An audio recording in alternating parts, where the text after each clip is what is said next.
झूठा दिखावा मनुष्य को पहले थका देता है, फिर मार डालता है। एक शिक्षाप्रद कहानी। किसी जंगल में बंदरों का एक झुंड रहता था और जंगल में बहुत ज़्यादा फल थे, इसलिए वह सब बंदर बहुत खुशी और सुकून से रहते थे। एक दिन ऐसा हुआ कि एक वैज्ञानिक अपनी बेटी के साथ उसी जंगल में रिसर्च करने के लिए आया।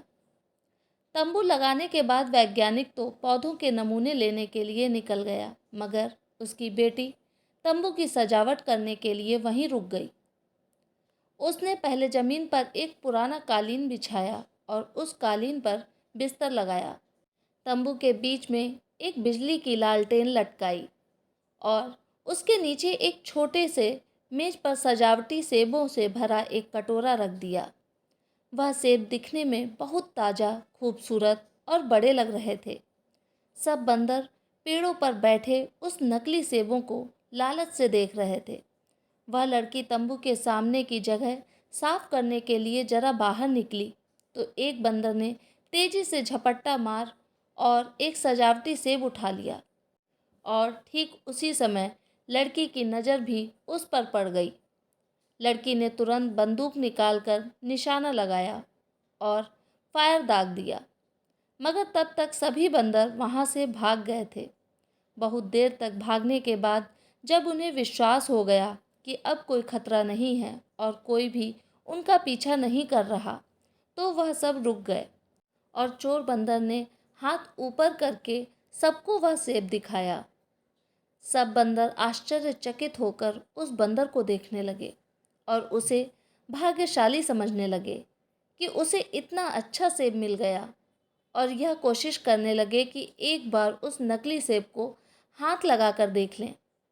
चोर बंदर ने सबको धकेल दिया और वह नकली सेब लेकर एक पेड़ की सबसे ऊंची शाखा पर जा बैठा और सेब को खाने के लिए मुंह में लेकर दबाया, मगर वह तो नकली सेब था, सख्त प्लास्टिक का बना हुआ, जिसे चबाने से बंदर के दांतों में दर्द होने लगा। बंदर ने 2-3 बार और कोशिश की, मगर हर बार उसके दांतों में दर्द होने लगता और वह पूरा दिन चोर बंदर ने उसी ऊंची शाखा पर भूखे रहकर गुजारा। अगले दिन वह नीचे उतरा। सभी बंदर उसका आदर करने लगे, क्योंकि उस समय भी उसके हाथ में वह नकली सेब था। दूसरे बंदरों से मिलने वाला आदर और सम्मान देखकर बंदर ने उस नकली सेब को और भी मजबूती से थाम लिया। अब दूसरे बंदर फलों की तलाश में निकल गए और तेजी से एक पेड़ से दूसरे पेड़ पर छलांग लगाते हुए फल तोड़कर खाने लगे। चोर बंदर के एक हाथ में नकली सेब था, इसलिए वह पेड़ों पर नहीं चढ़ सका, मगर वह सेब को भी अपने हाथ से छोड़ना नहीं चाहता था और उस दिन भी उसने सारा दिन भूखा रहकर गुजारा किया और आगे भी कई दिनों तक यही सब चलता रहा। दूसरे बंदर उसके हाथ में नकली सेब होने की वजह से उसका आदर सम्मान तो करते, मगर कोई भी उसे खाने के लिए कुछ नहीं देता। बंदर बेचारा भूख से बेहाल हो चुका था और उसको अपना अंतिम समय नजर आने लगा। उसने एक बार फिर उस सेब को खाने की कोशिश की, मगर इस बार भी वह उसे नहीं खा सका और उसके दांतों में इस बार भी दर्द होने लगा। चोर बंदर को अपनी आंखों के सामने पेड़ों पर लटके हुए फल तो दिखाई दे रहे थे, मगर उसमें अब इतनी हिम्मत नहीं बची थी कि वह उन पेड़ों पर चढ़ सके, और आहिस्ता आहिस्ता उसकी आंखें हमेशा के लिए बंद हो गईं। जान निकलते ही वह नकली सेब उसके हाथ से छूट गया। शाम को जब बाकी बंदर आए तो उन्होंने मरे हुए बंदर की लाश पर कुछ आंसू बहाए, अफसोस किया और उसकी लाश को पत्तों से ढक दिया।